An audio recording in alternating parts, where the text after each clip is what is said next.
Untuk Anda yang sakit mah, mana yang lebih baik? Makan sedikit tapi sering? Atau cara yang kedua nih, makan dengan frekuensi 2-3 kali dalam sehari, lalu dilanjutkan dengan intermittent fasting atau berpuasa. Tonton setelah yang satu ini.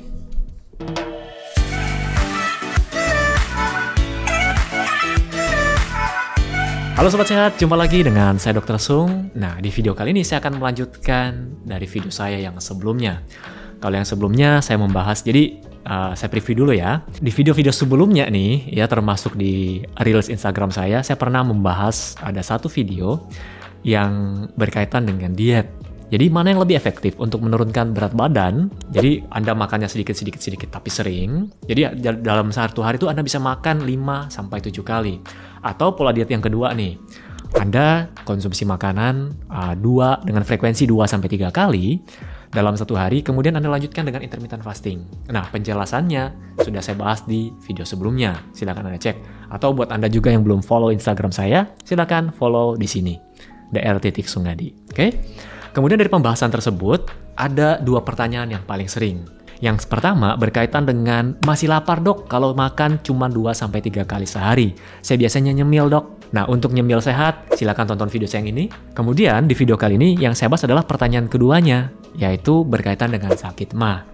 Nah, ini pertanyaan dari Instagram. Jadi ada yang komentar di kolom komen. Saya ambil 2 yang mewakili pertanyaan-pertanyaan Anda semua yang terkait dengan sakit mah. Dok, saya yang pertama, dikit-dikit tapi 5 kali karena saya punya sakit mah. Jadi gimana ya dok? Pertanyaan yang kedua, makasih dok penjelasannya. Aku makan 3 kali secukupnya, ngemil 3 kali juga.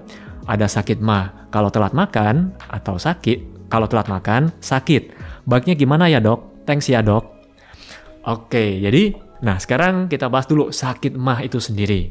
Sakit mah kalau di medis kita sebut dengan dyspepsia. Ini ada pembagiannya banyak lagi nih. Ada namanya gastritis, kalau yang di belakangnya itu itis, itu artinya peradangan. Misalnya sinusitis, itu peradangan pada sinus. Kemudian tendinitis, peradangan pada tendon, misalnya gitu. Kalau gastritis, peradangan pada gaster atau lambung. Kemudian ada namanya GERD, gastroesophageal reflux disease. Jadi, reflux, jadi makanan yang bercampur dengan asam lambung ini reflux. Nah, ini juga sudah sering saya bahas ya. Kemudian ada namanya ulcus pepticum atau peptic ulcer. Ini lambung kita sampai luka lobang nih. Ada juga disebut dengan tukak lambung. Ini tandanya kotoran Anda berwarna hitam. Jadi warna hitam ini dihasilkan karena asam lambung yang bercampur dengan darah, yang bercampur dengan kotoran Anda. Kemudian sekarang kita masuk ke puasanya. Puasa itu bukan berarti kita telat makan, bukan berarti juga kita kelaparan. Itu hal yang berbeda. Ini juga pernah saya bahas waktu video-video lama ya, video-video sebelumnya juga di Reels Instagram saya. Mana yang lebih baik kita tidur dalam keadaan perut kosong atau dalam keadaan perut yang kenyang, perut penuh. Nah, banyak yang komen, kalau perut kosong saya kelaparan dok. Jadi, perut kosong dengan kelaparan itu hal yang berbeda. Pada saat kita berpuasa tentu saja lambung kita kosong dong, perut kita bagian atas ini kosong. Tapi bukan berarti kita kelaparan ya. Jadi puasa itu sebenarnya adalah mengatur jam makan. Saya berikan contoh, semua agama mengajarkan kita untuk berpuasa. Jadi semua agama yang saya tahu ya itu mengajarkan kita untuk berpuasa. Hanya saja tekniknya yang berbeda-beda atau metodenya yang berbeda-beda. Mungkin yang paling relate kita di Indonesia, saya ambil satu yang paling banyak yang mungkin semua orang tahu deh puasa ini. Disebut dengan puasa Ramadan. Jadi ada jam berbuka, ada jam sahur. Jadi di situ ada keteraturan, ada jamnya nih, ya, ada jam makannya tuh. Jadi bukan berarti kita kondisi kelaparan, kemudian kita mungkin nih buat beberapa orang, tidak semuanya ya, karena alasan agama atau karena alasan spiritual, oh sudah jamnya berbuka nih, atau sudah jamnya sahur atau jamnya jendela makan. Karena tidak teratur jamnya, pola hidupnya tidak teratur, akhirnya terlambat, kemudian melakukan puasa. Akhirnya yang terjadi ya, asam lambungnya mungkin naik, kemudian tingkat stresnya juga tidak karu-karuan, kayak gitu. Next, kita masuk ke pertanyaan intinya. Lalu apakah berpuasa bisa bikin kita sakit mah? Jawaban saya tidak ya. Justru yang bikin Anda sakit mah kalau Anda makannya ngawur nih. Tidak ada pola makan yang teratur, kemudian menu makanannya juga ya berantakan, makan yang pedas, berminyak. Nah, ini yang bikin Anda masalah pada lambung Anda. Nah, dengan Anda berpuasa justru sebenarnya bisa membantu menyembuhkan luka yang ada di lambung Anda. Jadi ada jeda waktu nih antara jam makan Anda, kemudian Anda lakukan berpuasa, ada jeda waktu untuk lambung Anda beristirahat. Jadi bisa mengurangi peradangan juga. Saya berikan contoh nih. Misalnya Anda yang bekerja di dapur, biasa ibu-ibu nih ya, relate. Saya cari yang relate buat Anda semua bisa, ilustrasi ini bisa nyambung. Pada saat tangan Anda terpotong atau teriris pisau, bukan terpotong, teriris pisau, tidak sengaja nih, misalnya Anda potong mangga atau potong apel, pada saat teriris pisau, kemudian tangan Anda ini ada dua pilihan. Anda pakai terus-menerus untuk mencuci, untuk melakukan hal-hal yang menggunakan tangan yang luka tadi. Kemudian pilihan lainnya adalah tangan yang luka ini Anda istirahatkan.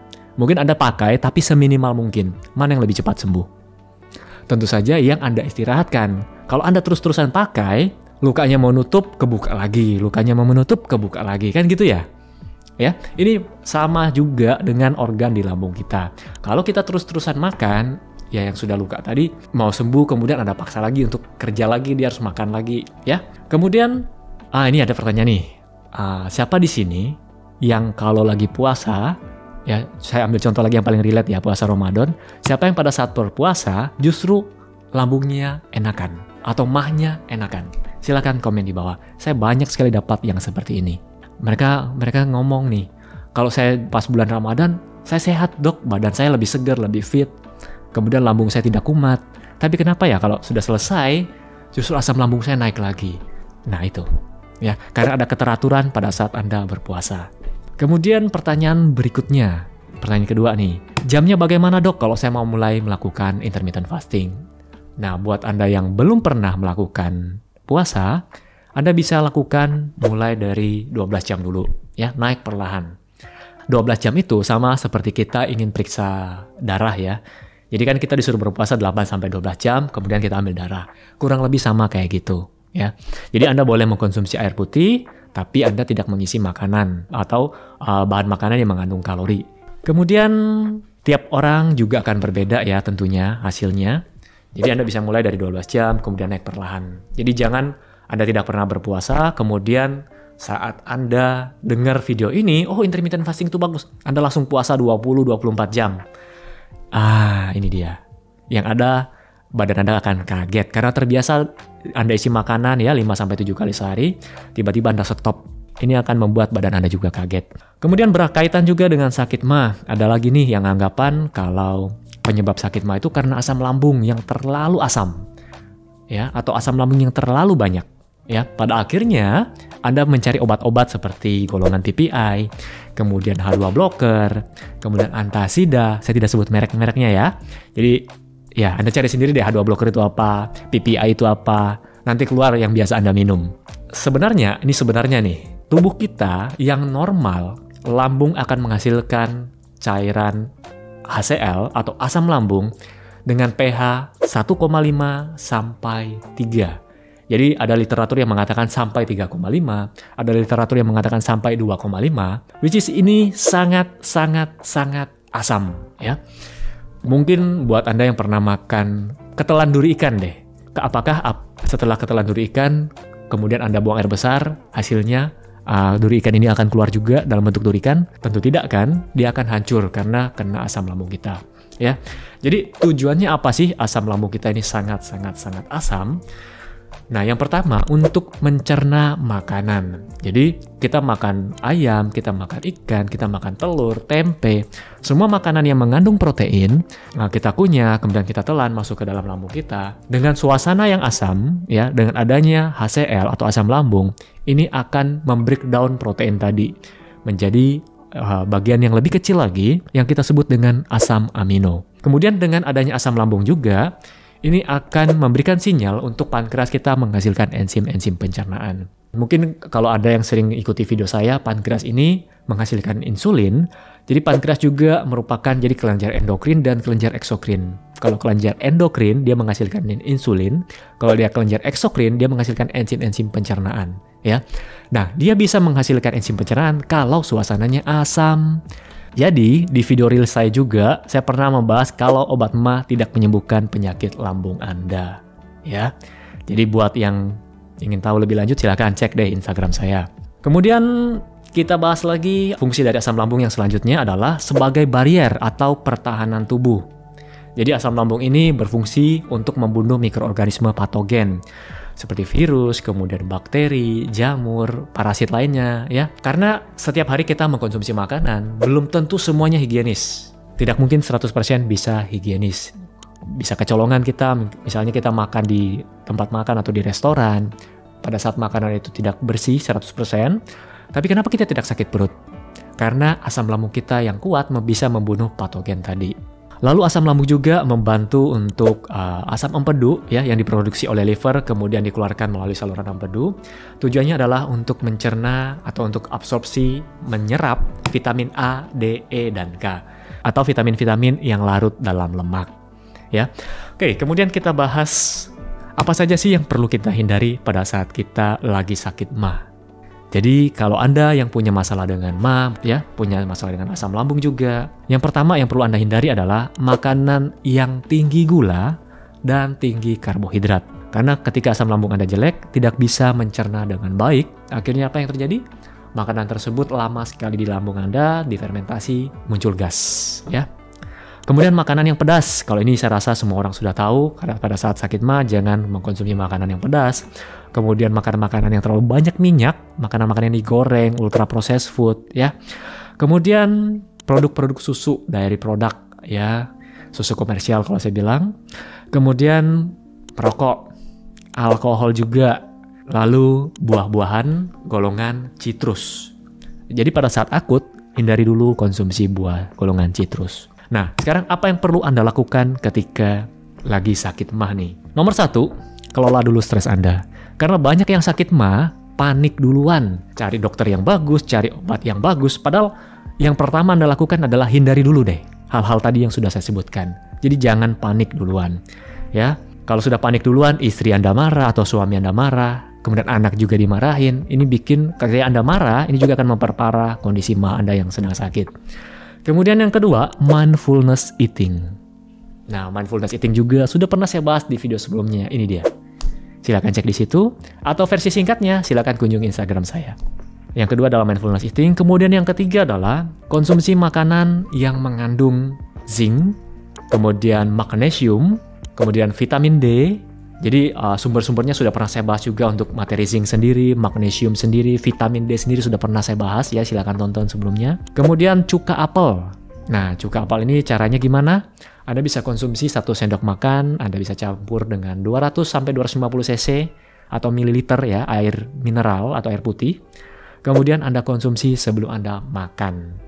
So, kesimpulannya terkait dengan sakit MAH apakah boleh berpuasa atau tidak? Jawaban saya boleh. Tapi, ada tapinya, lakukan dengan cara bertahap. Mulailah dulu dengan 12 jam, kemudian kalau Anda sudah terbiasa, naik pelan-pelan 13 jam, 14 jam, dan seterusnya. Dan pada saat Anda jendela makan, pada saat Anda makan, makanlah makanan-makanan yang bernutrisi buat tubuh Anda. Kemudian pada saat Anda mengalami masalah lambung yang parah atau saat akut, Anda bisa mengkonsumsi obat-obat MAH yang tadi saya sebutkan. Jadi untuk mengurangi gejalanya, itu silakan. Tapi bukan berarti obat MAH ini Anda konsumsi sepanjang tahun atau setiap hari sepanjang tahun. Tidak seperti itu ya. Oke, kemudian yang terakhir, kondisi apa dok yang tidak diperbolehkan untuk berpuasa atau sebaiknya tidak berpuasa? Kalau Anda berpuasanya masih mengkonsumsi cairan, itu Anda hindari dulu, jadi tidak makan nih ya. Dan Anda berpuasanya lewat atau lebih dari 12 jam, sebaiknya Anda hindari untuk Anda yang pertama nih, body fat Anda sangat rendah. Misalnya pada wanita itu di bawah 15% dan pada pria di bawah 10%. Kalau sudah seperti ini, sebaiknya hindari di atas 12 jam untuk Anda berpuasa. Atau silakan Anda konsultasikan lagi dengan ahlinya kalau Anda ingin tetap berpuasa. Kemudian yang kedua, menjelang menstruasi ini untuk para wanita ya. Jadi biasanya 5-7 hari sebelum Anda menstruasi, hindari berpuasa yang terlalu ketat atau lewat lebih dari 12 jam. Dan yang terakhir, pada saat Anda menyusui atau breastfeeding. Ya. Oke, jadi itu kondisi yang Anda sebaiknya tidak berpuasa lebih dari 12 jam atau berpuasa sangat ketat. Untuk Anda yang dry fasting atau berpuasa yang jadi tidak mengkonsumsi makanan, tidak mengkonsumsi minuman, ini sebaiknya Anda hindari juga untuk Anda yang punya masalah lambung yang akut. Contohnya pada saat Anda tukak lambung. Karena terjadi bleeding di sana, cairan juga akan ikut keluar ya. Kemudian masalah-masalah lainnya nih. Misalnya Anda punya masalah dengan penyakit jantung dan lain-lain, yang tahu diabetes, yang Anda harus mengkonsumsi obat-obatan, saran saya adalah konsultasikan ke dokter Anda. Beritahu kalau Anda mau berpuasa. Ya, terutama Anda yang dapat obat diabetes dan insulin. Jangan sampai pada saat Anda tidak mengkonsumsi makanan, kemudian Anda minum obat diabetesnya atau Anda suntikan insulin. Ini gula darah Anda bisa drop turun drastis. Oke, semoga informasi singkat ini bisa bermanfaat buat Anda semua. Dan saya harap Anda bisa mengerti dan bisa dipraktekkan. Sampai jumpa di video saya selanjutnya. Salam hebat luar biasa. Apa saja sih yang perlu kita hindari pada saat kita lagi sakit MAH? Yang pertama yang perlu Anda hindari adalah makanan yang tinggi gula dan tinggi karbohidrat. Karena ketika asam lambung Anda jelek, tidak bisa mencerna dengan baik. Akhirnya apa yang terjadi? Makanan tersebut lama sekali di lambung Anda, difermentasi, muncul gas. Ya. Kemudian makanan yang pedas. Kalau ini saya rasa semua orang sudah tahu, karena pada saat sakit MAH jangan mengkonsumsi makanan yang pedas. Kemudian produk-produk susu, dairy product, ya, susu komersial kalau saya bilang. Kemudian merokok, alkohol juga, lalu buah-buahan golongan citrus. Jadi pada saat akut, hindari dulu konsumsi buah golongan citrus.